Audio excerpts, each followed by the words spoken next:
1800 mètres de long constitue cependant une source de forte tension avec les pays situés en aval du Nil. C'est un élément de TV5 Monde.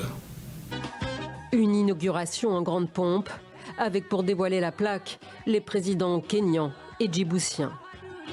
Une façon pour Addis Abeba de démontrer que ce barrage est aussi celui de ses voisins. À lui seul, il démontre que nous, en tant que personnes noires, pouvons réaliser tout ce que nous entreprenons. C'est la plus grande réussite de l'histoire des personnes noires. 1,8 km de long, 145 mètres de haut et une capacité de production de 5000 MW. Le barrage dit de la Renaissance se veut être le plus grand ouvrage hydroélectrique d'Afrique. La première pierre a été posée il y a 14 ans avec l'accord de 6 des 10 pays du bassin du Nil. Un chantier hors norme pour un budget estimé à 4 milliards de dollars. Le deuxième pays le plus peuplé du continent ambitionne de doubler sa production d'électricité alors que près de la moitié de la population n'y a pas accès. Un chantier aussi colossal que controversé.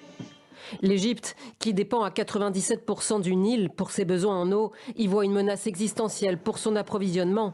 Le Soudan s'inquiète aussi.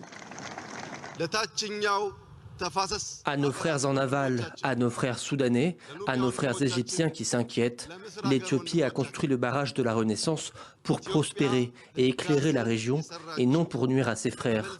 Je tiens à vous confirmer devant le peuple éthiopien que nous ne vous retiendrons jamais votre juste part d'eau. Plusieurs turbines étaient déjà en activité depuis 2022.